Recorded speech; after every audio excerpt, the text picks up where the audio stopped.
got a gun. Got a big gun. Got a gun. It's not a real one. And all you ever think about is running away. All you ever think about is trying to stay away. Stay away from me. And welcome back, ladies and gentlemen, to another episode of the Not Safe for Work MMA Show. And TikTok, look at the clock. We are ready to go. We are, of course, on the LoudMouth MMA Podcast Network. I am Kyle Steele, your host of this here show, and joining me, per usual, is Mr. Fred Kirby. Hello, Fred. Young man, I am fucking stoked this morning. Son. Welcome to the Thunderdome, baby. We got a lot to talk about. I almost caught COVID last week. That's why we missed a week, apparently. I don't know if you almost catch it. I feel like you kind of either catch it or you don't. Right now, in this day and age, if you get sick, you almost caught COVID. That's the way it goes. I don't give a fuck if it's a common cold. I don't give a fuck if you got kidney stones. You almost caught COVID, Jay. That's how we're running it these days. It does suck because we are entering, flu season. Yeah, a bunch of people are going to get sick just by nature of weather change and, the most of it. But we're all going to think we got fucking COVID. Oh, yeah. No, it sucks. Literally, we missed the last show. We were just talking about this before we went live, but I came home Saturday night right before the fights, and I fucking, all of a sudden, man, I just had the cold sweats. I was fucking freezing. I was shivering, but I was sweating like a fucking whore in church. It was the worst. Watched the fights, went straight to sleep right after the fight, slept for like 12 hours straight. I'll tell you something, Jack. When you fucking get sick during the COVID era, it hits different. For about 2 hours that night, I'm like, fuck, I might fuck around and die behind this bullshit. I've been sitting here shit talking that COVID ain't that bad. It ain't. It's all like that till you laying in bed sweating. And you got the sniffles. You're like, oh, son of a bitch. If I wake up tomorrow when I can't smell or taste nothing in my throat's raspy, I'm fucked. Thank God I just had one of those good old-fashioned common flu bugs. Took me some fucking, some Tylenol PM or whatever the fuck. Oh, what do we got there? We got a little disturbance. We got sound coming out. There we go. What's happening? I took some fucking modern medicine, and I was right back around. So there you go. But I could see how that would be fucking a real problem, too. What the fuck? It's coming out of here. It's coming out of my phone. Your phone? Tell your phone to fuck off. Look at the iPhone. Fuck off. Steve Jobs or who is that? I'm like, what is that? I'm like trying to look at the computer. I'm looking on here for waves. I'm like, what is happening? Kyle, you're too much of a tech geek. You got fucking too many devices down here. Oh gosh, I got the sound coming out of everything. Computer that's recording it. I got the laptop in front of me. I got my phone. I got an iPad right here. We're just don't use any of it. Yeah, I know. We've got no soundboard. It's all just sitting around here looking pretty. All right. All right, I did not have COVID, so here I am. I'm back. I'm good. We're good to go. Let's go an overarching thing. Okay. There's a couple storylines. You got the one big storyline leading up to the fight with Mike Perry, okay, which we could talk about. Sure. And then we have just the card itself. Okay. There's absolutely no mystery that this is one of those cards on paper that's felt like a fuck you to UFC fans. And I think we talked about that. Well, especially being a pay-per-view. Yeah, being a pay-per-view specifically. Right. If this would have been a regular fucking fight night card, then great. Would have been fantastic, yeah. But as a pay-per-view, it was like, yeah, you guys are going to showcase the flyweights on pay-per-view? That's cute. The concept, but... But it turns out to be a very, very good card. It was. Top to bottom. I mean, prelims especially. Mm-hmm. I mean, were just some fantastic fights. Mike Perry's fight. Fantastic, which we knew. We knew that's going to happen. Sure. That's how Mike Perry fights. Mm-hmm. I understand the hate.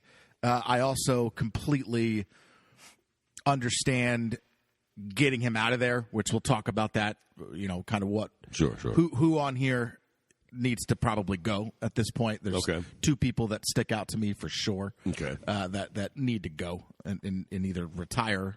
Hopefully, with one of them. Go to a different and the other one, I think, needs to go to bare knuckle. So I'll let you decide who I'm talking about. You didn't leave much room for interpretation there. I'm sure right? We all can see exactly who you mean there. But this was a great card, like T to B. Yeah, it was. It was. And it's not like I didn't think that was going to happen. And I'll also say this. Just because a card ends up being really good doesn't mean it was still worth being a pay-per-view. That's true, too. This still wasn't worth being pay-per-view. No, it's a good card. It turns out to be a good card, a fun card. Yeah. but it could have been a great fun card for free, given the talent level we had on the card. I just think, here's the thing. With the fights and what they meant for the divisions and who were in them, I don't give a fuck if lightning would have struck in the cage and they'd have been setting each other on fire, goddamn it, fucking Mortal Kombat style. It wouldn't have been worth the pay-per-view. There wasn't enough on the line for it to matter.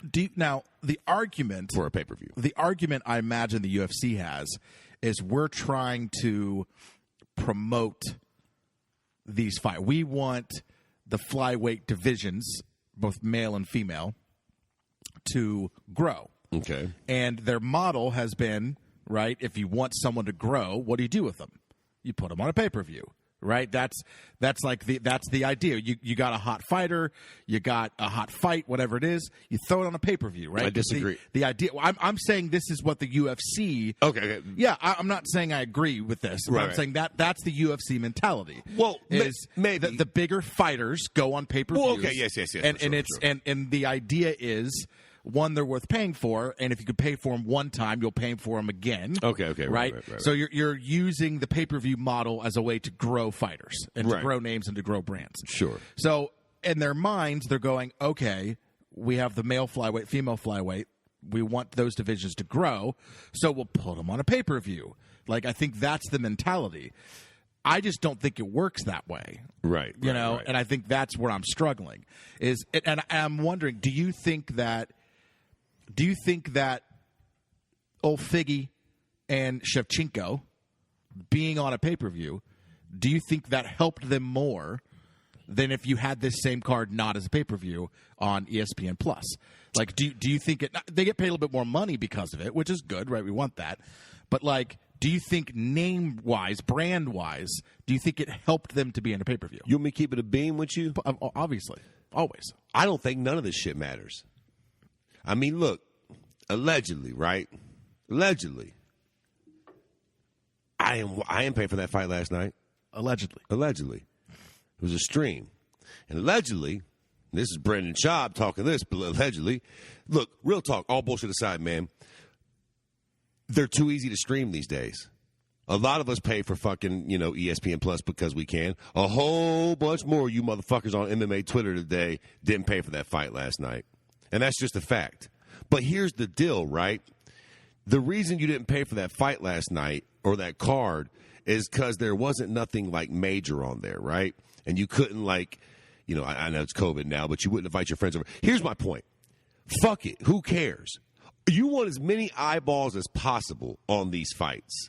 So ideally, I guess the right thing to say would be take it off of pay-per-view and put it on ESPN Plus because more people are going to get to watch them. If you want exposure to these fighters when they're fighting fights that nobody really cares about, don't ask us to fucking pay for them so that you limit their exposure. Put it on ESPN Plus where everybody sees it. But here's the reality. We're all streaming it for fucking free anyways. 80 fucking thousand people in Germany watched the fight last night on fucking whatever the fuck stream.com. You know what I'm saying? And that's the fact of it. Now, that's good, though. That's good. That's how everybody started watching Israel Adesanya and Conor McGregor. Newsflash, they've been streaming these motherfucking pay-per-views for a month of Sunday, and it ain't nothing that the UFC or nobody's ever going to do about it. I just got hip to this shit. Fuck it. I'll be the Brendan Schwab of our motherfucking little goddamn our category. Fuck it. I just realized how easy it was to do it. It's super fucking easy, which means that people are going to be fucking doing it all the goddamn time. And you can stream all this shit. Even if you don't have ESPN Plus, you can stream that portion of the card too. And I'm sure hundreds of thousands. You can also buy jailbroken Amazon Fire Sticks and basically get access to everything in existence. So with that on the table and us sort of acknowledging the reality of the situation, yeah.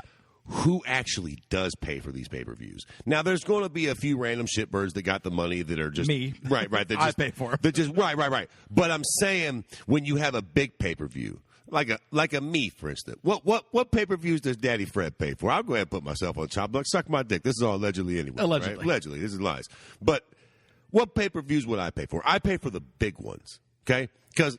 Look, I'm fucking. I'll go ahead and I'll be the motherfucking the Donnie Brasco of this whole situation. I'll tell you how it works. Here's the deal, right? When you stream these motherfuckers, sometimes the streams get a little shoddy. They fuck up. You gotta fucking reboot your fucking thing. You gotta go back to the fucking site. Sometimes you gotta bounce from site to site. It gets a little dicey. So If it's a big fucking fight with big fighters that you don't want to miss that shit, you'll pay. Conor McGregor fights Dustin Poirier. I ain't fooling with them streams, Jack. Fucking Stipe fights fucking John Jones or the like. I ain't fooling with them streams. I ain't having that fight fuck around shit out on me. Plus, I might have friends come over. That becomes a big deal. All due fucking respect. Fucking Shevchenko versus Maya. I'm not going to miss it. I'm a degenerate. But I ain't fucking putting out $80 for that fucking fight. And I'm fucking a goddamn white boy in a first world country. You think motherfuckers worldwide are going to, you know what I mean? Like, everybody's streaming this shit. But ultimately, I think for the UFC and for these fighters, that's good exposure. You come out, you do what you're supposed to do last night, and then eventually, when Henry Cejudo comes back, and we get fucking Figueiredo versus fucking Cejudo, and it's a big deal on the undercard of a Conor McGregor fight, like, we all buy. We all actually pay the money because we ain't got no time to be fucking around with shitty streams. We want to make sure we get that shit. And I think, in a nutshell, that's sort of the reality of how this thing actually works these days. I think the problem is the forced pay-per-view model, where you have a pay-per-view every X amount of months. Or every X amount of weeks. Yeah. Right? Sometimes there's two in a month. Yeah. Right? You have a pay-per-view that's every X amount of weeks. And having that forced model, you're going to inevitably create shit. It's like writing. Sure. It's like writing. Chuck Palahniuk had a really good quote when he talked about, somebody asked him about writer's block. And they said, what do you do when you have writer's block? And he says, I don't write. And they kind of pressed him further. You know what I mean? Like, well, like what if you How do you get out of it or whatever? He goes like, what if you like need to write? And he's like, if I don't need to shit, I don't sit on the toilet. You know? So I always liked that quote. The problem is that I don't think the UFC follows that model. Right. They have a pay-per-view every X amount of weeks. It does not matter what happens. You can have fucking the entire main card change, and they're going to stick with that a pay-per-view. The main event of the pay-per-view can get canceled, and they will still keep that fucking thing as a pay-per-view. They'll graduate a fight up, and it's a pay-per-view. Co-main becomes main. Right. And the whatever at the bottom, you know what I mean? Like, that forced model inevitably is going to create an inferior product. Listen. So why not just have pay-per-views set aside? Fuck, you could do 3 in a month if you can get all 3 that month to be worth paying for. Right. You know, like, I don't think you could realistically pull that off. But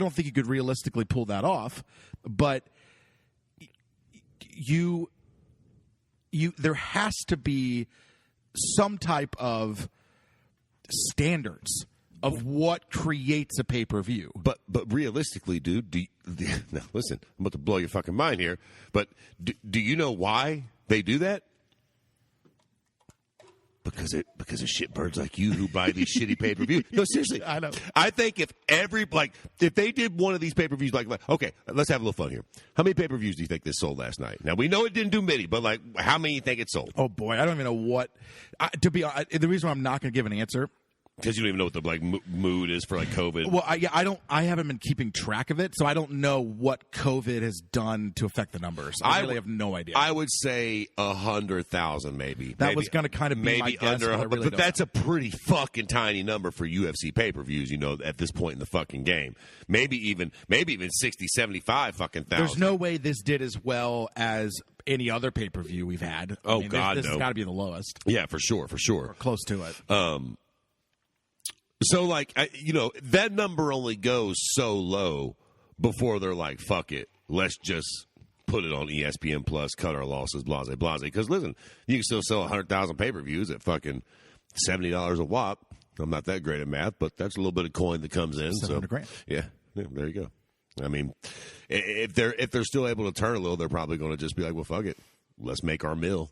It's $750 to a fucking $1 million payday each month. Well, that's on the very, very, very like small end. That's the thing. It's like if you had using your money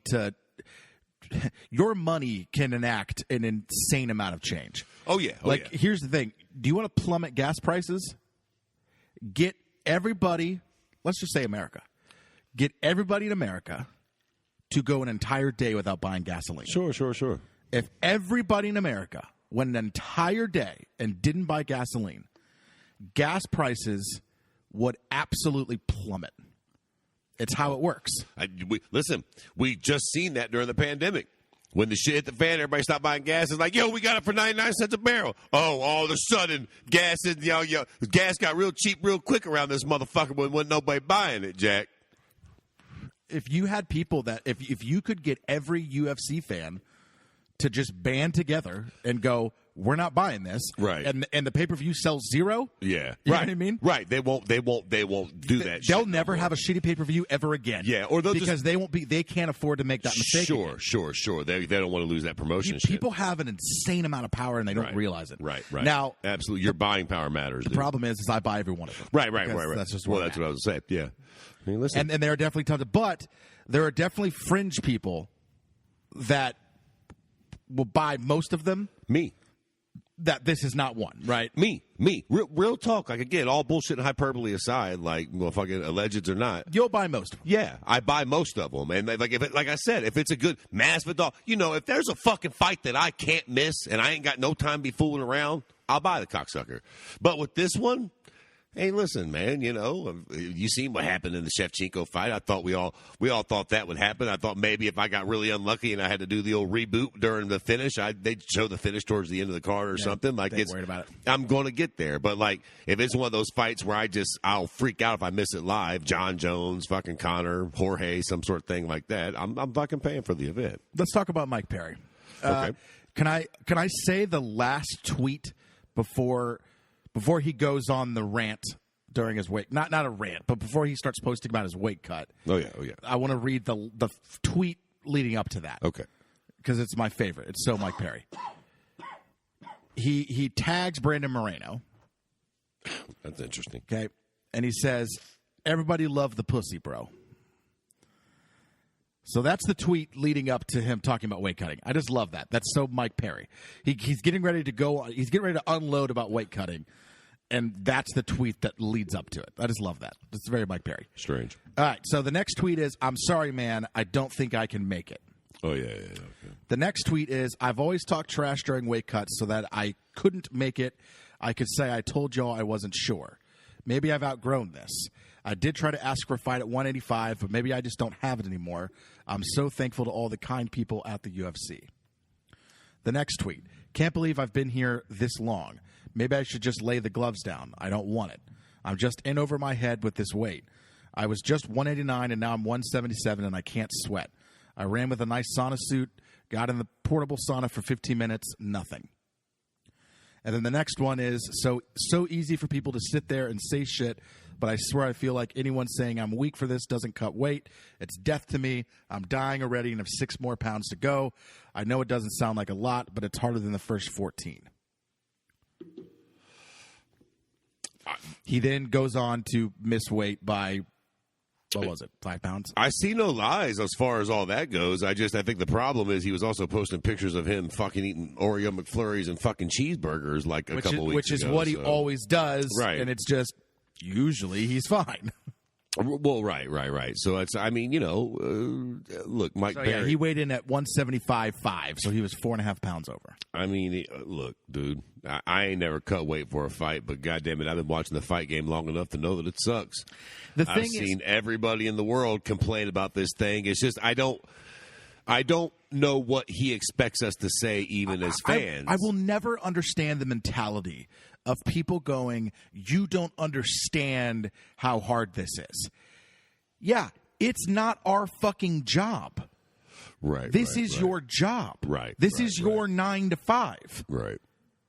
Yeah, no shit, it's a struggle. Yeah. That's the whole fucking point. Should the brain surgeon come out and be like, you got no fucking clue how hard it was for me to fucking fuse that? I'm not a fucking brain surgeon. Right, I don't want to be. Yeah, exactly. Enjoy your Ferrari and fuck off. Like, I'm not a fucking UFC fighter because Right. I don't want to fucking get punched in the face. I don't want to cut weight like this. Yeah, I don't want to do any of it. It's hideous, but what do you want? I don't want to get I don't want to get punched in the face. I don't want to cut weight. I don't want fucking people grabbing my arms and bending it in weird directions. Like, I don't want that shit.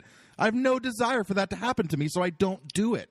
Yeah, yeah. It's the same thing. It's in law enforcement. It's in fucking realtors. It's in all this shit. It's everyone complaining about how hard. Then get a fucking different job. Well, right. If you don't want to fucking be a cop, if you don't want to be a realtor, if you don't want to be a fucking firefighter, if you don't want to be a fighter, then don't fucking be that thing. Right. Go get a job at a software company. I don't fucking know. Or for Mike Perry, go get a job at Burger King. I don't think he's working anywhere else. But it's like, I don't want to fucking. That shit's so annoying to me. It's so easy people to talk shit. They're not doing it because it isn't their job. Yeah. This is your job, and you showed up late for work. Right. What happens when you show up late for work is you get fired. And you're an entertainer, man. You're in the public eye, so people are going to shit talk. It is what it is. And when you have the personality that Mike Perry has, specifically for him, when you have that personality, they're definitely going to shit talk you. Yeah, bro. Like, you're going to get crazily shit talked. Right. If Conor McGregor comes up and misses weight, right. My Lord. And that's, man. Can you imagine what would happen to him? He would get eviscerated. Can I go ahead and get on my Irish brother's nutsack for a minute? It's been a long time since I've got my Conor bag. You haven't. Go ahead. Good point. The motherfucker ain't never missed weight, even at 45 when he looked like a fucking diseased fucking gargoyle up there, fucking diseased Irish gargoyle on the verge of death. Motherfucker never missed weight. He was a consummate professional. And, has he pulled out of a fight? I don't think he's even pulled out of a fight. I don't think so. He's been injured. He's been injured, but I don't think he was scheduled for a fight. I don't think he's actually pulled out. Yeah. But shout out to Paul Felder, the Irish Dragon last week. There you go. And he said it too. Made weight on a couple days' notice. Two dudes on the same card didn't miss weight, and Paul fucking called him out like, yo, how I make weight in fucking 36 hours, and it was brutal. I'm here to tell you, I know it was bad because it was fucking bad on me. It sucked. I felt like I was going to die. But I didn't die, and I fucking sucked it up, Buttercup, and I made it. And you know what? I lost my fight. Because maybe I didn't have that little bit of extra. Mike Perry, you still lost, sucker. But it's a great fight. I made my fucking weight. And I'm not saying that cost Paul Felder the fight at all. But, listen, if he would have just cut the weight cut off and came in at $175, he probably would have had a little bit more fucking gusto in that fourth or fifth fucking round. It was like when Cyborg was in the UFC. And she was cutting down to 140. Remember back in those days when she was cutting to 140? And all these people just would post these just fucking heartstring posts, videos of her laying on the ground crying and whatever else. And they'd post this thing like, this is disgusting. This is brutal. This woman should not have to go through. They're just tugging, and it's like, have to go through. The fuck, you don't have to go through shit. No shit. Don't fight at 140. Like, right? If the UFC doesn't have a place for you, then don't fight in the UFC. Not to mention, again, I'm not exactly a nutritionist or whatever, but like, you've got a ton of extra muscle. I got to imagine if you played your cards right, the people are like, oh, Cyborg, fucking goofy ass Tito Ortiz, Cyborg could have never made 35. I find that hard to believe. She might have had to lose a little muscle, slim up, do a little yoga, maybe lay off the Mexican fucking horse supplements for a little while, and fucking maybe not do 30,000 push-ups a day, so that fucking she's not rock iron. But I find it hard to believe that Cyborg could have never physically possibly made 135. I think if TJ Dillashaw can make 25. Yeah, man. Yeah. I mean, that was a wild. I mean, we've seen. I mean, look, if Conor McGregor can make 45 regularly, I mean, again, when Conor was making featherweight back in the day, I didn't realize how bad he looked. I was just always seeing him like that. I was used to seeing him kind of sucked up and dried in. And then when he started doing 55 and 70, they started showing the fucking comparison pics, and I'm like, holy fuck, he looked bad at 45. See, and here's the thing. I don't feel passionately about the weight cutting stuff. I mean, it's probably coming across more passionate than I actually feel. At the end of the day, it is what it is. You get hit. I think you should get hit a lot more. I think at the end of the day, like, I really think the best way to curtail weight cutting issues is to take points. So listen, let me throw some out there right quick, because we do got a couple big issues. And yeah, I think the next issue that we're going to discuss, I have a lot more fucking skin in than this one.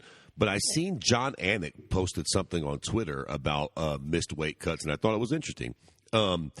I'm paraphrasing here because I can't remember exactly what he said, but he said something along the lines of, if you miss weight for a fight, you're fighting for a no contest. Even if you win, the best you get is a no contest because you missed weight for the fight. You can't get a W out of it. You can take this motherfucking L, but you can't get the W out of it. And I still think you get like your 20% of your fight purse taken. But also, you're fighting for a no contest at best. Sort of like if you got caught with fucking, dope or fucking steroids or whatever in your system. And I had never heard nobody mention that before. I don't know if that would curtail it the way that he assumes that it would. But I mean, it might be a little added more. We gonna take some money, and you definitely ain't getting a W. The glaring issue with that for me is that as a fight fan, you're watching a fight that's potentially meaningless. And a lot of fights you see are kind of meaningless. But if if this person wins, it's a no con. It's like when you fight for the belt where the one guy can't win the belt. Well, it takes away so much of the mystique about the fight. Somewhat, but I feel like with this one, maybe going forward, it would give some sort of clarity to one's record. So if your record is fucking, 10 wins, 3 losses, and 4 no contests, we all know what them no contests mean. Like, they mean you want to fight, but you fucking didn't weigh in right. So it's sort of like that W with an asterisk. Maybe it just lets us be able to sort of identify so that, so they don't just get fucking murkied up in your wins. Like, if you fucking miss weight by 6 pounds, you win the fight. Motherfucker, you shouldn't get a W by your name. At least a W with an asterisk. You know what? I could do that. Maybe even a no contest. Calling it a no contest is weird. Call them something completely different, but sort of put them in their own category. Like, bro, you don't just get an unhindered W, dog. Yeah, I could understand that. I still think there's a glaring issue where you have fights that are happening that are again kind of meaningless, right? Where someone can't even win because in a title fight you could still win, right? You just don't get the belt, right? But you still get a win. Like there's still something happening there, like for your record. I have a hard time imagining commissions would like be okay with a fight happening where if someone wins prior to the fight, if someone wins, they don't get a win. Like I have a hard time thinking the commissions will be okay with that kind of. I mean, maybe there's just a little bit of a gray area because they didn't make the exact weight. Well, so it's like it's not really exactly the fight that it was supposed to be as far as the commission. The commission set a fight for 170. Homeboy's at 173. So I would also be more okay with that if there has to be a delineation, like. It can't be if you fucking miss weight by half a pound. Sure enough. Fair enough. There's like, that, too. There has to be, like, a... 3 pounds and up or some sort of, like absurd thing. Yeah, like, even if you blow it by a pound or two, it's like, okay, you have the right to... You can just say, fuck the fight or take it. But, like, if you're 4 or 5 pounds off, obviously you can say, fuck the fight or take it. But if you do, there's going to be some, like, other sort of consequences. Okay. I would be more on board with that. It being more, because at that point it's like it's up to you. Do you want to fight? Do you want to fight for no contest, or what do you want to do? And I guess at a certain point too, like if we're just doing that, you keep going up. It's like, bro, you missed weight by like 7.5 pounds. You're done. Just fuck off. Like you come in here too absurdly overweight, 10 pounds or something, and bro, we're just like canceling it. Period. Which we've had. Yeah, right. Like I mean, it's rare, but you get one of those. Listen, you don't see a lot of 4.5 pound misses. I mean, that's a big miss. No shit. That's a big one. That's a big one. And I think at the end of the day. I have to say I have zero sympathy. I think is understating it. I mean, I truly, it's your job, man. Yeah, and at least he kind of self-admitted a little bit, like of being like, maybe I don't have it anymore, and it's like maybe you don't, like maybe you don't. I mean, to be fair, also, dude. Again, you posted pictures on your social media of you eating cheeseburgers and fast food, man, like a week or two before, like so. It's like. You got some balls on you. We don't know what it's like. It's like, you know what? I wish fighters would speak up. Like, because, you know what? Me and Kyle don't know what it's like. But, Joe. Every other fighter that made weight. Well, every other fighter that's ever made weight anywhere. Joe Blow, fucking fighter right from here in Dayton, Ohio, could probably speak to, fucking jiu-jitsu competitors could be like, yo, I made weight. All the kids on the high school wrestling team. Yeah. I mean, there's a lot of guys out there and girls that are like, fuck you, dude. Like, there's a lot of people that actually understand that struggle. And it's a struggle, but like a lot of people, if you're going to compete, it is what it fucking is. Yeah. So. At the end of the day, and we can wrap a bow, but at the end of the day, it's a job. It is what it is. If you don't like the job, don't do the job. But this is part of the job. I could be swayed for the no contest thing. I think that's an interesting concept. I could be swayed. I would like to. Right. Why don't we bring Anik on the podcast? How about that? Yeah, that'll be good. That'll be interesting. We'll talk to Anik. We'll have him explain. Let's talk about what do we do with Mike Perry? Okay.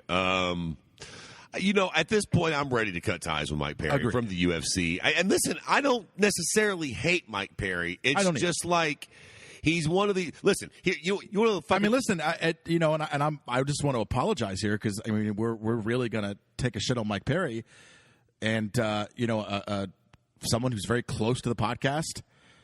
Keith Schillen, Mike Perry's his favorite fighter. Oh, yeah. So this is going to really upset him. Yeah, so I just want to, just maybe give a shout out to Keith. Before we do this. Just try to listen to what we're saying and just, go with it. Just try to understand. I know that you've predicted that Mike Perry is going to be champion and all that kind of stuff, and he's one of your favorite fighters in the UFC. I get it. I understand it. But just try to understand, and that's all we're asking. It's just to try to understand. And here's the reality of it too, man. The sad thing about this. You know what Mike's worst problem is? Even beyond the women beating allegations and him being half cocked out of his fucking mind, socking the old man, using the fucking N-word, all the bullshit. You know what his worst fucking problem is? He ain't that great of a fighter. Yeah. That's the worst problem. Look at John Jones. If you're real good, if you're fucking great, if you're a once-in-a-fucking-generation talent, motherfucking mountains move for you, Jack. You can run over pregnant women. You can run back, get your bowl and your weed. You can hide under cages. But, Mike, bro, all due respect, knowing that you'll throw me a beating. You can't get away with it. You can't get away with it, buddy. You're not that good. Even last night proved as much. The Dirty Bird fucking jabbed you all over that fucking ring, Jack. Beat the shit out of you low-key. What the fuck? I mean, Mike made it a fight because he's the quintessential brawler. That's what he does. But it was obvious that Tim Means is a way better MMA fighter, a better fighter than Mike Perry. But, listen. Mike Perry made his motherfucking debut against Hung Yu Lim, who I was high on at the time. I thought Hung Yu Lim was going to beat the fuck out of the little shitbird. Smashed him. So, for all of me, Mike Perry, in a weird way, is a bit of a Cinderella story. You know what? Listen. The motherfucker should have never been here to begin with. He should have got smashed out by Hung Yu and then sent back to fucking Florida, and he fucked around and made a pretty good career out of it. Fucking elbow against Jake Ellenberger. Yeah. I mean, all things considered, he has had a pretty good run. I don't mind. You know what? I don't mind doing this, Fred. We can give Mike Perry some golf claps. Yeah. I mean, I don't mind it. He he had a man who probably had no business being in the UFC. Sure, real talk. Got in the UFC, did some shit. We figured out pretty quickly kind of what he was, but he did some shit. He had some good fights, some great fights. Almost every fight, even if he lost, right? Almost every fight that guy was in was fantastic. Just a brawler. Is a fun dude to watch. Good on Mike Perry. And let's go to bare knuckle and let's have some fun. Well, and listen, here's a bit of rare sincerity, realness for me on this podcast, man. Mike Perry needs to get a good therapist immediately. I don't know if he needs to be medicated, but he definitely needs to get a good therapist. Listen, I'll tell you what, dude, real talk. I don't think Mike Perry's a bad guy. I think he's a troubled guy. I think he's probably had a fucking weird, rough childhood. I think he's probably went through some shit. Mike Perry needs to get some help, like all bullshit aside with the shit, because he's got a lot of bad, weird, swirling accusations, and then we've all seen the video of him hitting the guy in the bar. That being said, I've also seen Mike Perry in certain interviews. He's with a woman now who's pregnant with his baby, who he seems to love very much. There are times where Mike Perry doesn't seem like a fucking maniac. I mean, and even in his scrum yesterday, he was bitching about us not knowing the fight or understanding weight cutting and stuff. But there were also parts where he sort of sounded like he wasn't a fucking maniac. You know what I mean? I just think he's one of these dudes that, like, all joking aside, needs a good therapist, does have anger issues, needs to control that shit. Probably is the sort of guy that should not be drinking because it probably doesn't. You know what I mean? He needs to just get some therapy. I've had Mike Perry on the podcast a couple times. And when I used to do the Fight Companions, I remember calling him right before the Alex Nicholson fight. And to kind of get his thoughts before the fight started. And he was at like a B-dubs with like a bunch of people. Yeah. And he had obviously took the call, right? We had planned it out. He just kind of stepped aside and talked to me for like 10 minutes. Yeah. You know, kind of right before the fight had started. Yeah. So I have no issue. I love Mike Perry. I think he's a cool dude. I mean, I lean into shit and I fuck around. Sure. But he's a fun dude, and I don't think he's a bad dude. And I completely agree with you. Yeah. I mean, this is the first year for me. I'll be real too. The first year for me, I've taken my mental health seriously. I've had anxiety my entire life, very intense anxiety, Right. panic attacks, the whole shebang.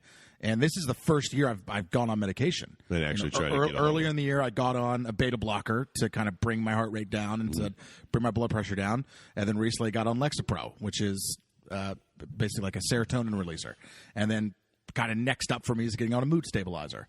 So this is the first year that I'm like, I'm going to fucking take my mental health seriously because as I'm getting older, I can just tell I don't have the control over it that I had when I was younger. Sure.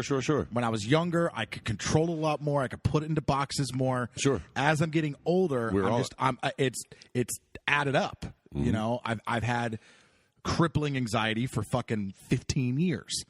So I'm at a point now where it's just built up, and I'm like, if I don't get this shit under control, it's gonna fucking kill me. Right. So I got to get it under control.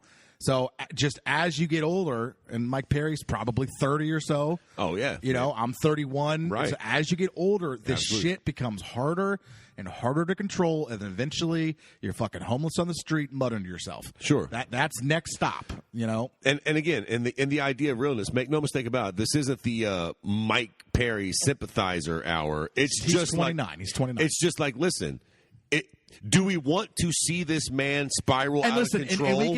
and we can. This is overarching. We're Sure. saying Mike Perry's name a lot, but what we're talking about is people listening to this podcast. Sure. Other fighters, people that you know, right? That's who we're talking. overarching to, theme what we're of talking this. about. Right. I will say, like with mental health, it's very, very, very true that it's just like anything else. It's like if you don't brush your teeth are just going to keep getting worse. It's a fact, Jack. And eventually you get to a point where you haven't brushed your teeth for 3 years. And when you brush your teeth for the first time, it's not going to do a whole lot. Sure, you know, sure. You've gone It takes a while. You've gone to a point where your mouth is fucked. Right, And right. it's going to take a minute to like get it back on track. Right. Because for me, like that's how my journey has been with mental health, where it's like, Right. yeah, I finally got on medication this year, but it's taken 6 months to Right. you have to keep increasing dosages. Yet I had to try some shit that didn't work and whatever. Right, I had to kind of go through that thing. I'm started in February. It's November, so I'm like 9 months in. Right, and right, I'm right. just now getting to a point where I'm like, all right, I feel good. Sort of And working. there's some next steps I got to take, but like Right. I feel pretty good. Everything's kind of under control. It's taken me 9 months. It takes a minute once you start going, especially if it's built up over time. Sure. So if you're listening to this and you have those same kind of problems, especially if you're getting older here, it's not going to get easier. It doesn't get easier when you're fucking 40 and you have Right. anxiety. Right. Especially if you have anxiety about maybe having a heart Whatever, attack sure, or whatever it is. sure. The older you get, The closer that becomes. the closer that becomes. You're like, wow, this possible. could actually happen. Now Yeah. it's not just my anxiety. I'm for real on death's doorstep. Yeah, so you got to start taking that shit serious. The sooner rather than later. If you're fucking listening to this and you're 21 and you got some mental health issues, motherfucker, do it now. Yeah, As someone who's 31 and basically pissed away my 20s because I, had really, really, really bad anxiety. Don't fucking wait. Just go do the shit. Get it done. Get it over with. yeah. Find what works for you and just get it done. I feel like that was important to say to wrap up this whole Mike Perry thing because again, like he's went through a lot of shit. He's been in the news. I think I think a lot of people out there would say he's like a bad guy. I think that was sort of the narrative on Twitter. And I again, When he has a history too. I mean, it's a criminal record. I don't want to be a Mike Perry sympathizer. I'm just listen. Do we want to see this man go beat up somebody else, another old man, maybe hit his wife now? Like, if the idea is for him to keep doing this, then yeah, let's all just kick him while I'm down, call him a dog, call him a piece of shit, kick him out of the UFC, go fight in bare knuckle, you heathen bastard. Yeah, and then we'll all be surprised when he gets drunk and fucking runs his car through a bridge. Or send the fucking, look, obviously he can't compete in the UFC. That's just business, right? Like, he probably shouldn't be there. But fuck, give the dude a little good advice, man. If he doesn't take it and he decides to be a scumbag, then fair enough. But you know, look, man, you provided us with some decent fights. We appreciate what you did. You seem like a guy that comes from a fucking sort of the rough side of the tracks. You might be able to turn your life around with what you did in the UFC. Get some help, bro. Go get some therapy. Try to get that fucking that anger issue that you got under control so that you don't fucking hit a woman or an old man ever again. And if you do that, and you never do that again, then that's good for all of us. You know, if you're one of those cunts out there that just gets off on people being a fuck up, and you're like, no, I'd rather see him beat his fucking pregnant wife up because then I get to hate him more, you're an asshole, man.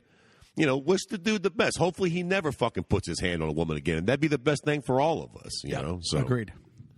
All right, let's talk about the other person that does not need to be in the UFC anymore. Would you like to finish my sentence? I have no idea. No, who are we talking about? I missed it. Come on now, that's Brett. who I was thinking about. So Mike Perry needs to go to bare knuckle. Sure. And then someone else needs to retire. From the card last night. Correct. No! Okay, sorry. Listen, it's early. I'm smoking. You want to try this again? Okay. We'll start from scratch? Okay, what are we doing? Okay. There's somebody else on this card that needs to retire.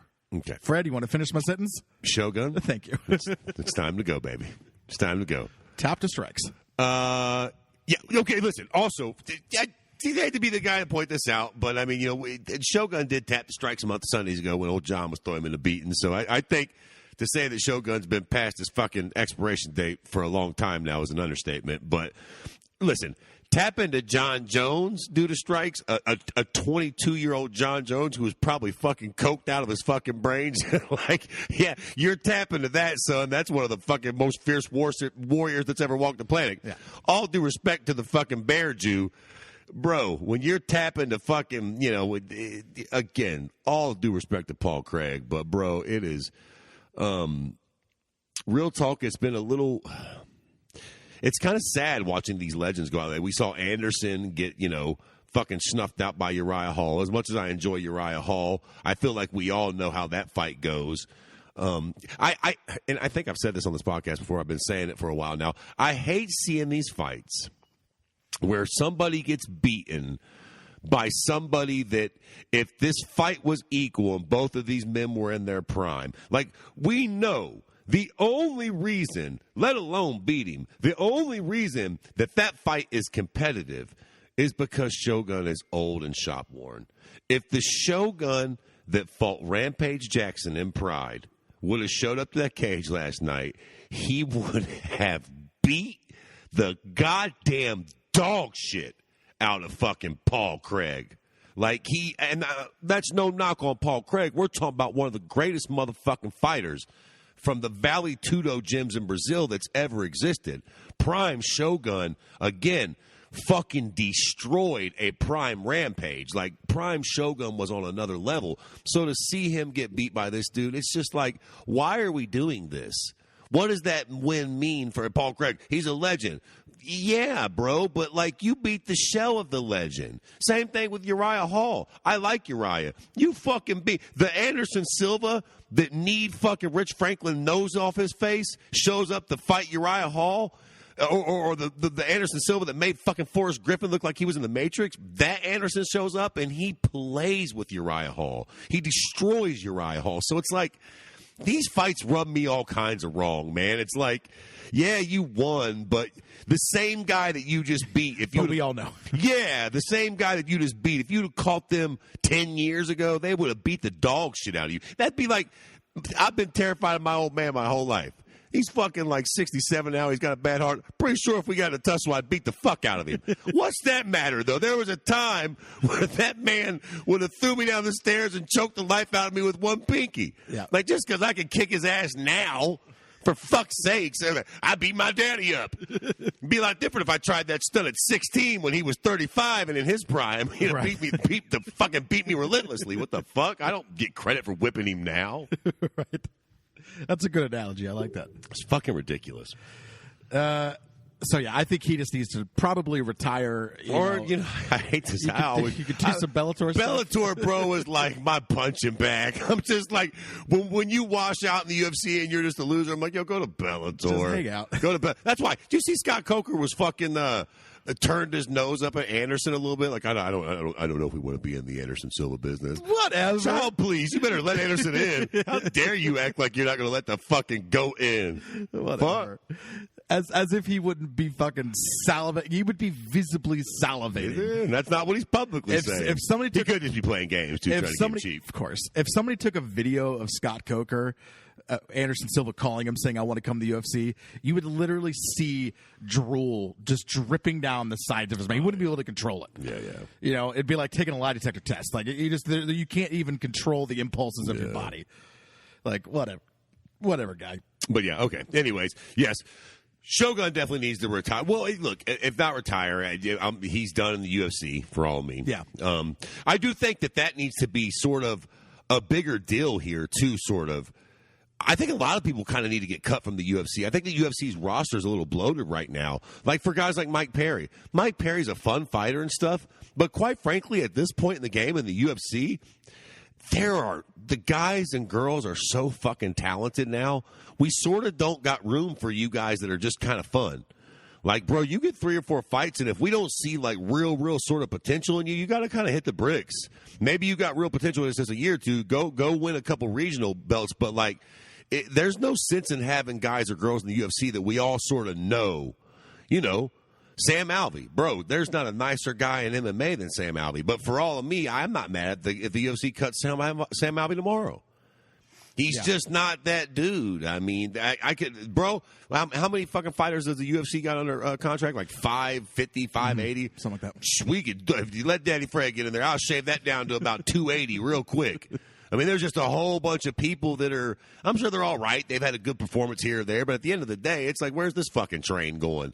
This is the UFC. This is supposed to be the ultimate proving ground.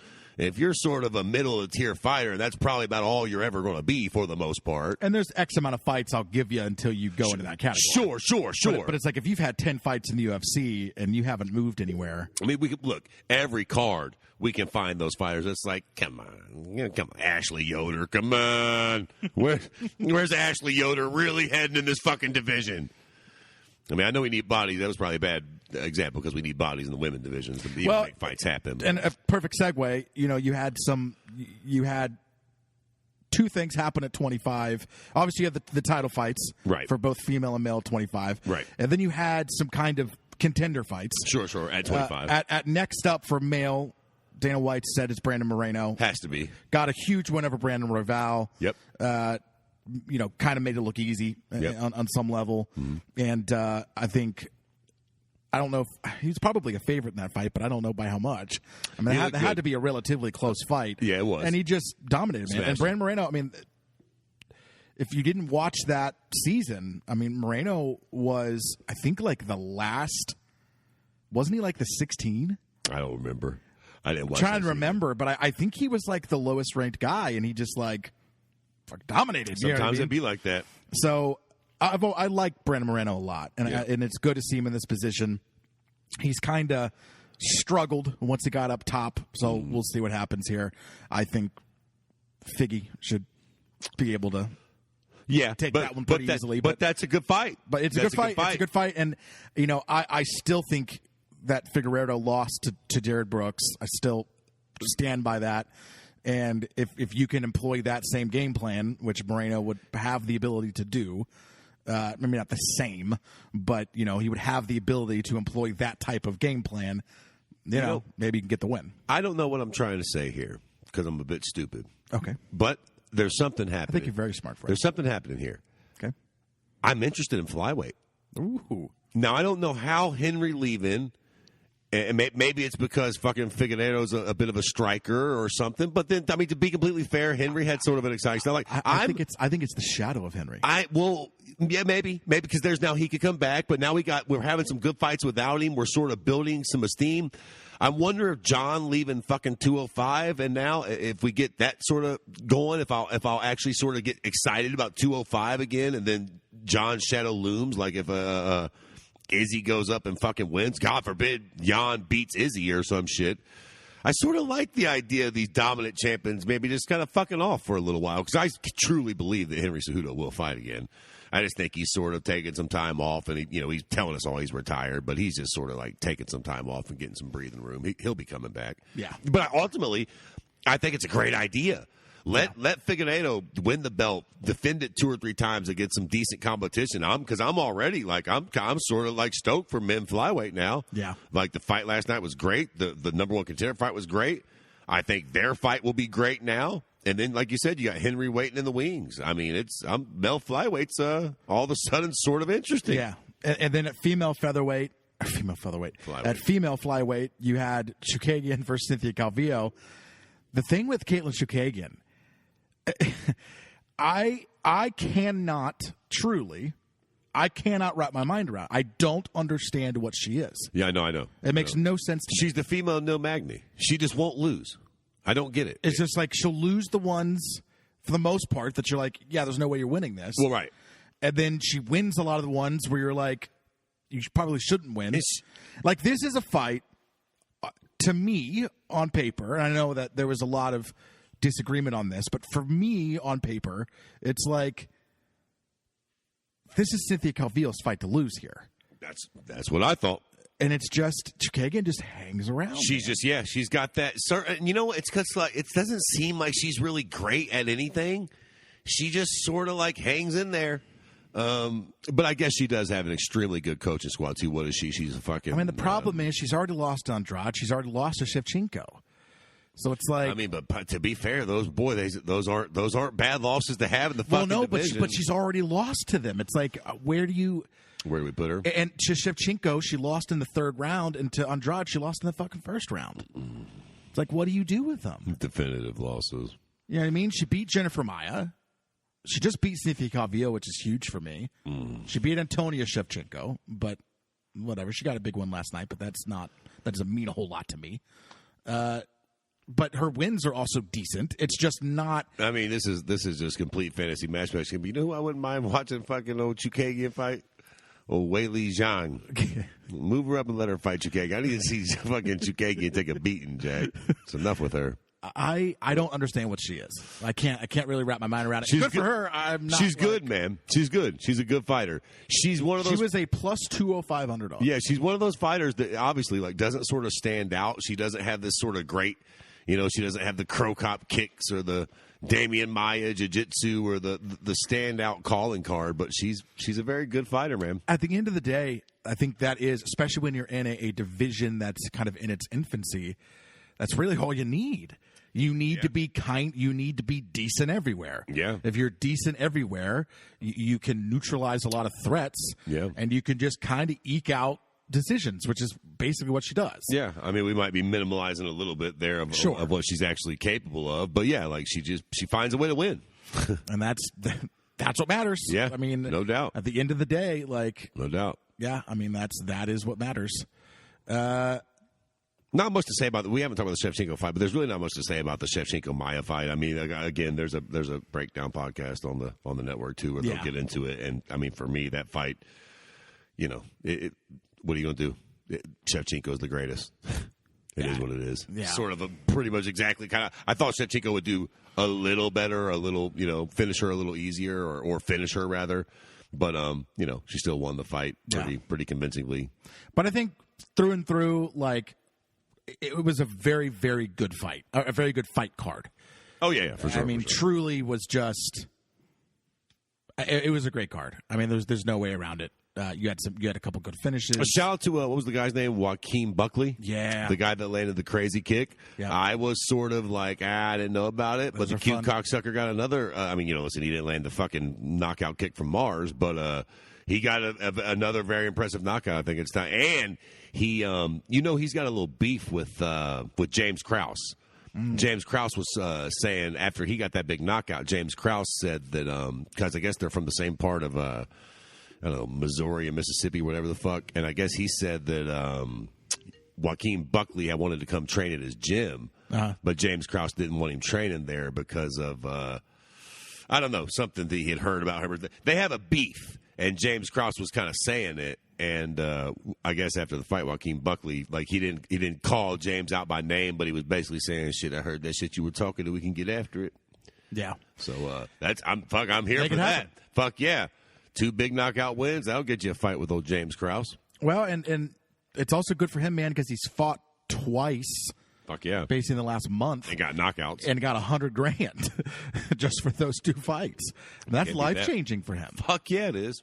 I mean, good for him, man. Big good time. for him. Big time. You know, he loses his debut against Kevin Holland, which is a very tough debut.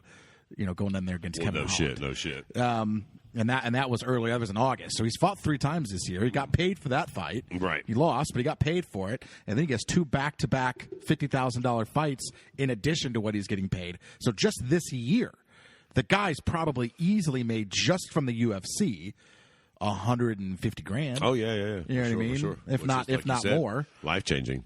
I mean, that's huge. So good for him, man. Good for him, and I'm stoked to see this continue. Another great knockout that way. So yeah, dude. Good for him. Exciting.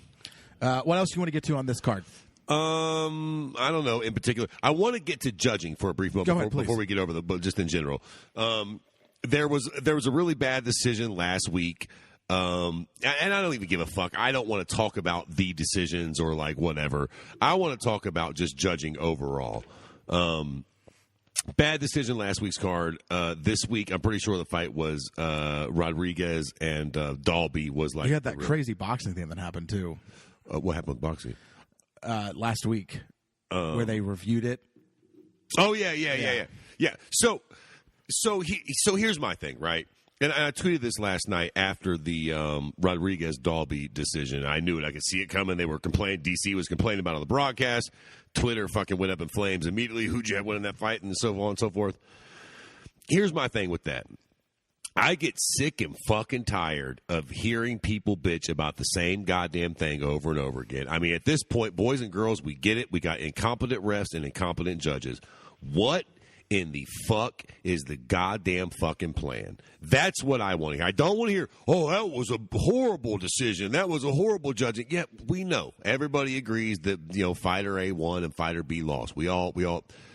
What in the fuck are we going to do about it? So we're at 56 minutes. We've only got a few more minutes here left in the podcast. We won't have an extensive conversation. But if you had to give one thing, if you could suggest one thing that you think would help the judging in MMA overall, what would be your most important input, decision, opinion on what they could change to sort of make it better, to do something about this? Let me start with eating crow. Let me start there. Okay. Because I've had this conversation a few times. I mean, I've been on the podcast for like 4 years now. So it's like I've had this conversation a couple times. It's came up. To include, I did an episode. I had started this series called A Day in the Life. That's the first time I had originally interviewed Buffer, was on that. Was on that show. It was called A Day in the Life. And one of them was I talked to an MMA judge, and I cannot for the life of me remember who it was. But that's what he did for a living. He was just an MMA judge. And so we kind of had this conversation on how to fix judging. And so I've kind of had this thing noodling in my head of a series of things that got to change that I think would improve judging. One of those things was putting judges into kind of an isolation thing where you're watching it on a closed captioning. Sure. And you have mics that are basically just kind of picking up what's happening in the cage, and that's it, right? And then you're watching in isolation. You're not hearing the crowd noise. You're not hearing any of that. You're also not having your view obstructed. Right. You're watching it from a closed everyone's watching the same thing, right? And you can see everything that's happening in the cage at any given time. Sorry, quickly to cut you off. Yeah, that's my one thing. All right, so that's the thing. Just get them away from the fucking cage. So I still agree with that concept.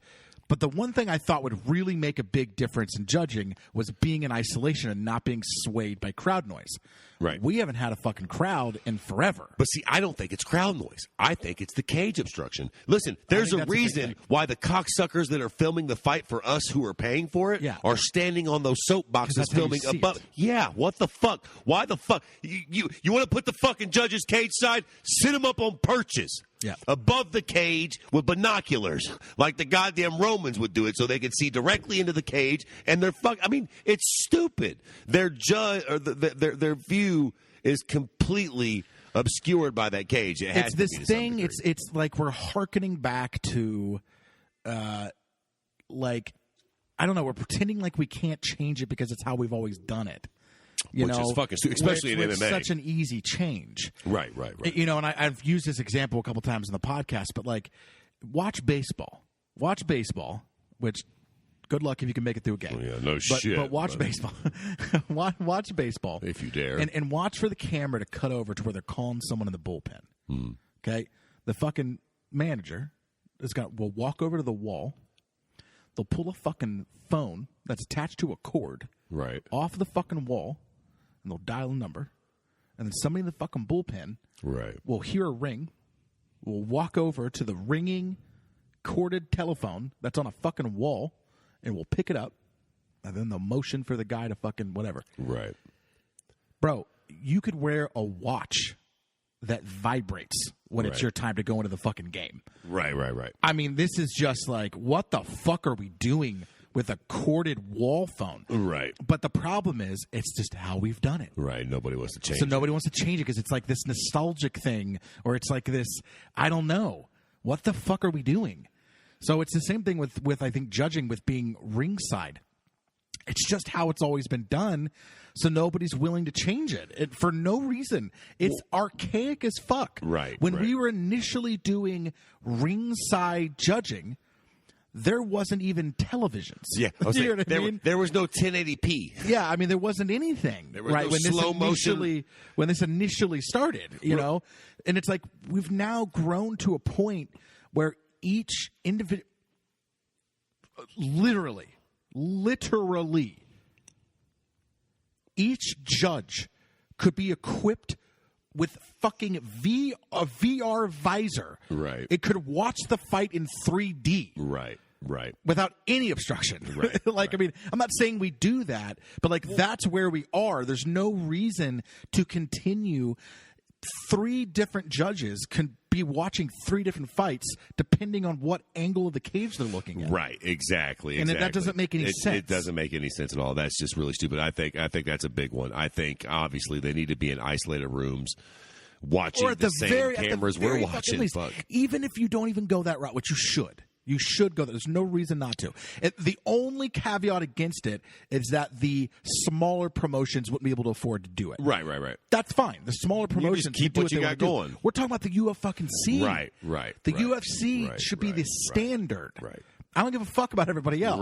Right. Exactly. The UFC should do this. Exactly. They can afford it. Exactly. And it would be. I would imagine, very simple. The problem is, I guess it's on the commission. The UFC really doesn't have any control over it. Right. That's the problem. Right. That's the the problem. UFC can't do this because the commission would have to make the change. Yeah. Right. But it's like the big commissions. Just have one commission say they'll do it. Right. Have Vegas. If Vegas agrees, it's over. Yeah. Then everybody else follows and then, the fucking it's like, okay, cool. Now we're only fighting in Vegas until other fucking places. It does just do the whatever. It does just make sense. It's that vibe. Like, obviously they're doing it like this because when they started doing it like this, they didn't have the ability to have high def TVs and fucking goddamn Dre beat headphones where you can hear the kicks on. We could probably hear the kicks landing better than they can cage side. What the Pretty fuck? much. Like, it's just the technology is so fucking tremendous. Correct. And at the very least, and I'm probably people who do it's different cage side. We at the very least get a way more obstructive view. Literally put them on a platform like they do in fucking in swimming. Yeah, I mean, if you're going to keep it so they can get the good view. I mean, it's stupid. Imagine if in synchronized diving. Or not even synchronized diving, but just diving in general. If they were sitting like right next to the pool. Right. You're just not going to be able to see. Yeah, that's not how that works. The views like, yeah. Like you have to create a view that makes sense for what you're judging. Yeah. You're sitting on the ground looking up into a cage. Right. That has solid octagon corners. Fucking steel bars, and then, basically. Yeah, and then you have chain link throughout the rest of it. So you're basically peering through the chain link to sort of see what's going on in there. And then making a judgment call on a close fight. Right. Imagine, again, let's go back to baseball.